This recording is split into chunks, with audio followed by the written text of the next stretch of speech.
ಆಶ್ರಯ ಟಿವಿ ವೀಕ್ಷಕರಿಗೆ ಯೇಸು ಕ್ರಿಸ್ತನ ನಾಮದಲ್ಲಿ ತಿರುಗಿ ಮತ್ತೊಂದು ಆವರ್ತಿ ಈ ಪ್ರಿಯ ಪತ್ರಿಕೆ ಸತ್ಯವೇದ ಶಾಲೆಗೆ ಸ್ವಾಗತವನ್ನು ಬಯಸುತ್ತೇನೆ.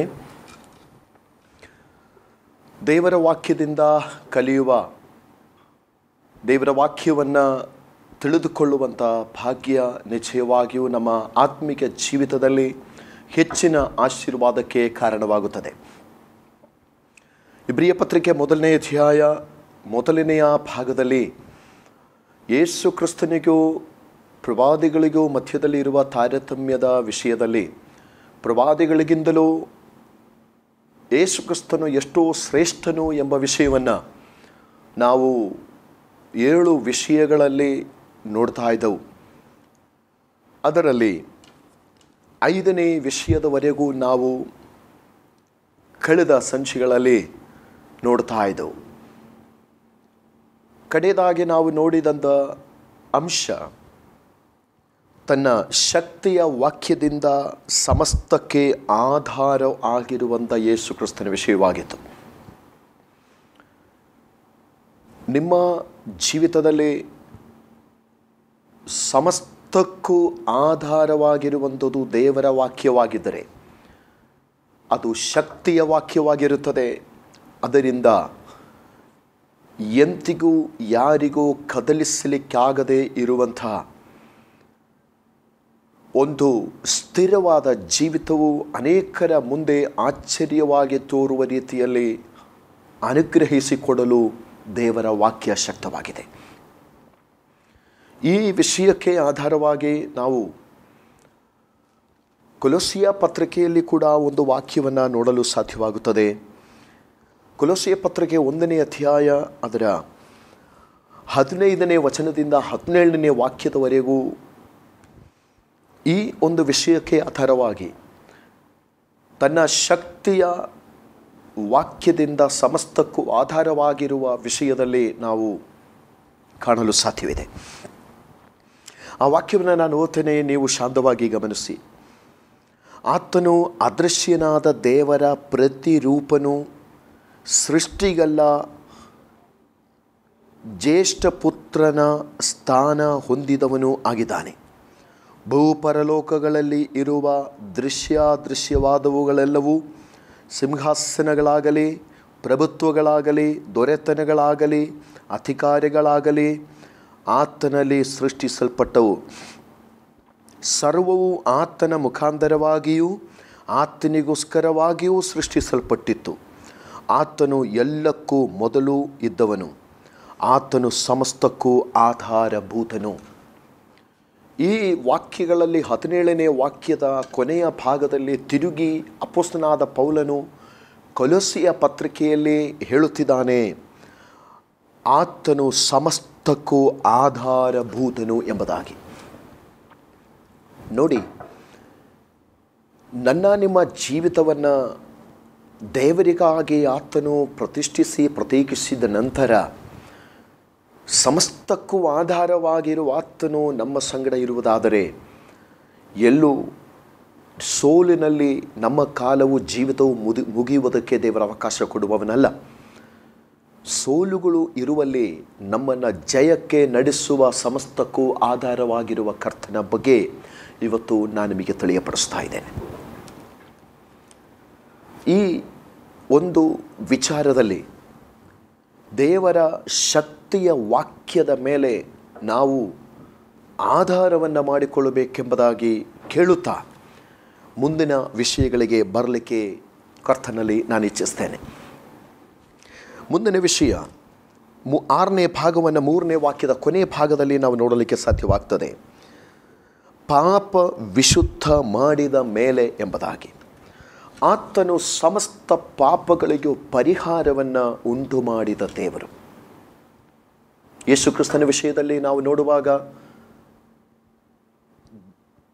ಪ್ರವಾದಿಗಳು ತಮ್ಮ ಜೀವಿತದಲ್ಲಿ ಆಗಿರುವಂಥ ಪಾಪಗಳ ಕುರಿತಾಗಿ ದೇವರಲ್ಲಿ ಅವರು ಕ್ಷಮೆಯನ್ನು ಕೇಳುತ್ತಾ ಅವರ ಪಾಪಗಳ ನಿವಾರಣೆಗಾಗಿ ದೇವರಲ್ಲಿ ಯಜ್ಞಗಳನ್ನು ಅರ್ಪಿಸುವುದನ್ನಾಗಿ ನಾವು ನೋಡಲಿಕ್ಕೆ ಸಾಧ್ಯವಿದೆ.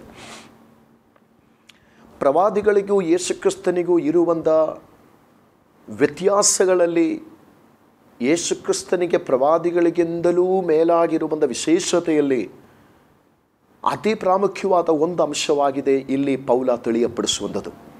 ಅದೇನೆಂದರೆ, ಆತನು ನಮ್ಮ ಪಾಪಗಳನ್ನು ಪರಿಹರಿಸಿದ್ದಾನೆ. ಇದರಿಂದ ಏನು ತಿಳಿಯೋಕ್ಕೆ ಸಾಧ್ಯ? ಯಾವ ಪ್ರವಾದಿಗಳಿಗೂ ಯಾರ ಪಾಪವನ್ನು ಮನ್ನಿಸುವ ಅಧಿಕಾರ ಇಲ್ಲ. ಅನೇಕರ ಪಾಪಗಳ ಕುರಿತಾಗಿ ಪ್ರವಾದಿಸಲಿಕ್ಕೆ, ಪಾಪದ ಅರಿವನ್ನು ಅವರಿಗೆ ಹುಟ್ಟಿಸಲಿಕ್ಕೆ ಪ್ರವಾದಿಗಳಿಂದ ಸಾಧ್ಯ ಇದೆ. ಆದರೆ ಯಾವ ಪ್ರವಾದಿಗೂ ಪಾಪವನ್ನು ಮನ್ನಿಸುವ, ಪಾಪವನ್ನು ಕ್ಷಮಿಸುವ ಅಧಿಕಾರ ಕೊಡಲ್ಪಡಲಿಲ್ಲ. ನಾವು ಯೆಶಾಯನ ಪ್ರವಾದನೆ ಗ್ರಂಥವನ್ನು ಓದುವಾಗ ಅಲ್ಲಿ ಕೂಡ ನಮಗೆ ನೋಡಲಿಕ್ಕೆ ಸಾಧ್ಯವಾಗುವ ಒಂದು ಕಾರ್ಯ ಇದೆ. ಅದೇನೆಂದರೆ, 6ನೇ ಅಧ್ಯಾಯದಲ್ಲಿ ಬರುವಾಗ ಮೊದಲನೇ ಅಧ್ಯಾಯ ಮೊದಲುಗೊಂಡು 5ನೇ ಅಧ್ಯಾಯವರೆಗೂ ಸಂಪೂರ್ಣವಾಗಿ ಜನರಲ್ಲಿ ಕಂಡುಬಂದ ಅನೇಕ ತಪ್ಪುಗಳ ಕುರಿತಾಗಿಯೂ ಪಾಪಗಳ ಕುರಿತಾಗಿಯೂ ಯೆಶಾಯನು ಪ್ರವಾದಿಸುತ್ತಾ ಬರುತ್ತಿದ್ದಾನೆ. ಆದರೆ 6ನೇ ಅಧ್ಯಾಯಕ್ಕೆ ಬರುವಾಗ ಮೊದಲನೇ ವಾಕ್ಯದಿಂದ 4ನೇ ವಾಕ್ಯದವರೆಗೂ ಸರಾಫಿಗಳು ದೇವರನ್ನು ಆರಾಧಿಸುವ ವಿಷಯವನ್ನು ನಾವು ಕಾಣುತ್ತೇವೆ.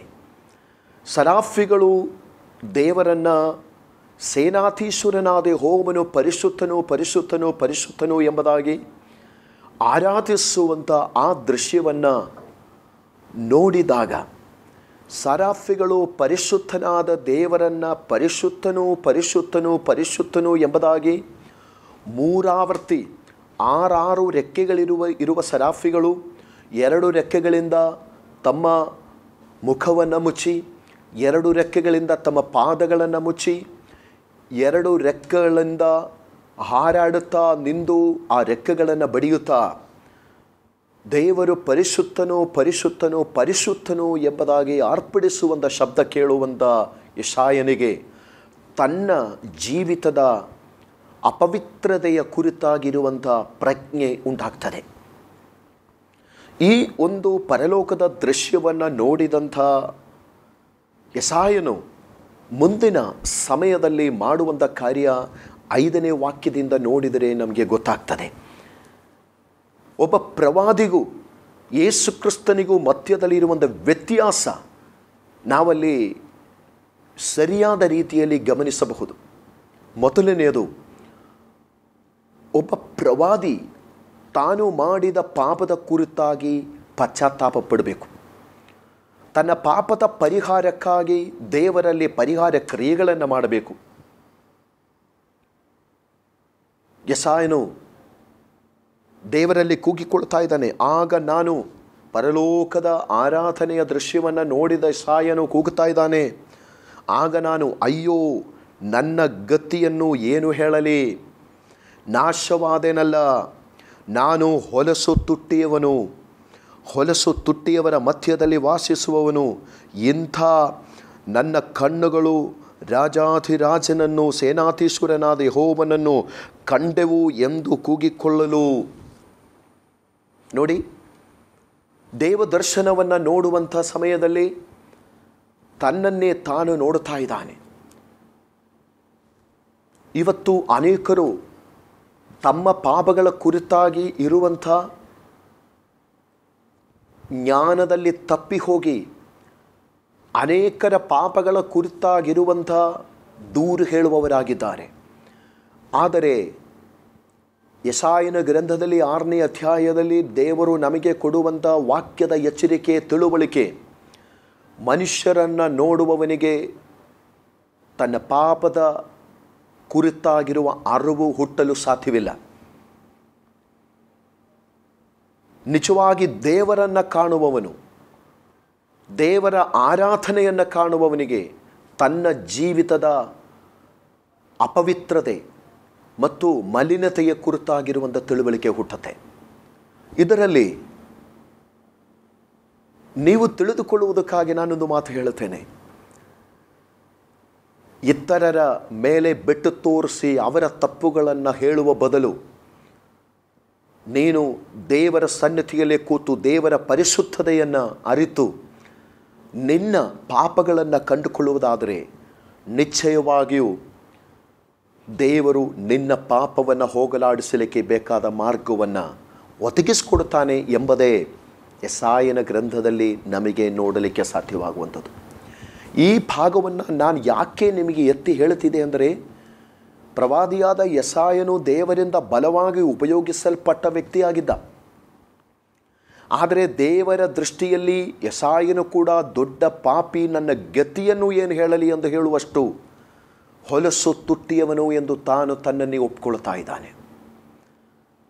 ತನ್ನ ಪಾಪದ ಹೊಲಸಿನ ಅನುಭವದಿಂದ ತನ್ನನ್ನು ಬಿಡುಗಡೆಗೊಳಿಸುವುದಕ್ಕೆ ದೇವರು ಮಾರ್ಗವನ್ನು ತೆರೆಯುತ್ತಾ ಇದ್ದಾನೆ. ಇದರಲ್ಲಿ ನಾವು ತಿಳ್ಕೊಳ್ಳಬೇಕು, ಪ್ರವಾದಿಯಾದ ಯೆಶಾಯನ ಸೇರಿರುವ ಎಲ್ಲ ಪ್ರವಾದಿಗಳು ಪಾಪಿಗಳಾಗಿದ್ದರು. ತಮ್ಮ ಪಾಪಗಳಿಗೋಸ್ಕರವಾಗಿ ಪರಿಹಾರದ ಕ್ರಿಯೆಗಳು ಮಾಡಬೇಕಾಗಿತ್ತು. ಆದರೆ ಯೇಸು ಕ್ರಿಸ್ತನು ಪಾಪವಿಲ್ಲದವನಾಗಿ ಪಾಪಿಗಳಿಗೋಸ್ಕರವಾಗಿ ತನ್ನ ಪ್ರಾಣವನ್ನು ಕೊಟ್ಟು ಅನೇಕರ ಪಾಪವನ್ನು ಪರಿಹರಿಸುವ ಕರ್ತನಾಗಿದ್ದಾನೆ.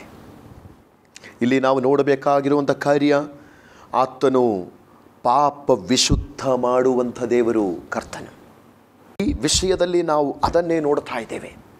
ಪ್ರವಾದಿಗಳು ತಮ್ಮ ಪಾಪಗಳನ್ನು ದೇವರ ಮುಂದೆ ಅರಿಕೆ ಮಾಡಿ ಬಿಟ್ಟು ತಮ್ಮ ಪಾಪಗಳಿಗೋಸ್ಕರ ಪರಿಹಾರ ಕ್ರಿಯೆಗಳನ್ನು ಮಾಡಬೇಕಾಗಿರುವಂತಹ ಸಂದರ್ಭದಲ್ಲಿ ಯೇಸು ಕ್ರಿಸ್ತನು ಅವರ ಪಾಪಗಳನ್ನು ಕ್ಷಮಿಸುವಂಥ ಕರ್ತನಾಗಿದ್ದಾನೆ.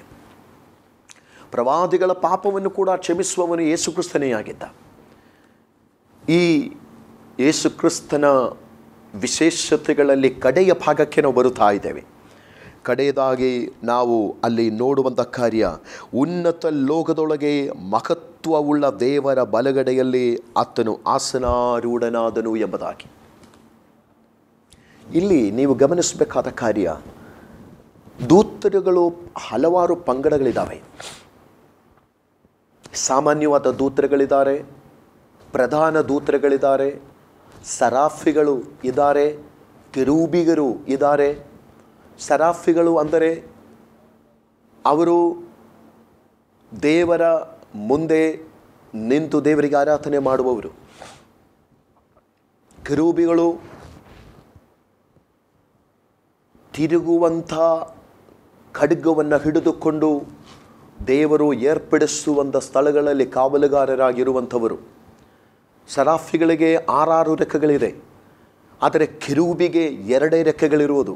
ದೂತರುಗಳ ನೇಚರಲ್ಲಿ, ಪ್ರಕೃತಿಯಲ್ಲಿ ಬಹಳ ವ್ಯತ್ಯಾಸಗಳಿದೆ. ಈಗ ನಾನು ತಿಳಿಸಲಿಕ್ಕೆ ಹೋಗುವಂಥ ವಿಷಯ ಗಮನಿಸಿ. ದೇವರು ಸೃಷ್ಟಿ ಮಾಡಿದ ಸಮಯದಿಂದ ಇದುವರೆಗೂ ದೇವರ ಸೃಷ್ಟಿಯಾದ ದೂತರುಗಳು ನಂಬಿಗಸ್ತರಾಗಿ ತಮ್ಮ ಸೇವೆಯನ್ನು ಮಾಡ್ತಾ ಇದ್ದಾರೆ. ದೇವರು ಸೇವೆಯನ್ನು ವಹಿಸಿಕೊಟ್ಟಂಥ ಪ್ರವಾದಿಗಳು ಈಗಲೂ ತಮ್ಮ ಸೇವೆಯನ್ನು ನಂಬಿಗಸ್ತರಾಗಿ ಮಾಡಿ ಮುಗಿಸಿದ್ದಾರೆ. ಆದರೆ ಯಾರಿಗೂ ತಂದೆಯ ಬಲಗಡೆಯಲ್ಲಿ ಬಾ ಬಂದು ಕೂತ್ಕೋ ಎಂಬುದಾಗಿ ತಂದೆಯಾದ ದೇವರು ಯಾರಿಗೂ ಹೇಳಲಿಲ್ಲ. ನಾವು ಇಬ್ರಿಯ ಪತ್ರಿಕೆ 1ನೇ ಅಧ್ಯಾಯ 13ನೇ ವಚನದಲ್ಲಿ ಇದಕ್ಕೆ ಸಂಬಂಧಪಟ್ಟ ಒಂದು ವಾಕ್ಯವನ್ನು ನಾವು ನೋಡಬಹುದು. ಆ ವಾಕ್ಯವನ್ನು ಓದಿ ಕೆಲವು ಮಾತುಗಳು ತಿಳಿಸ್ತೀನಿ.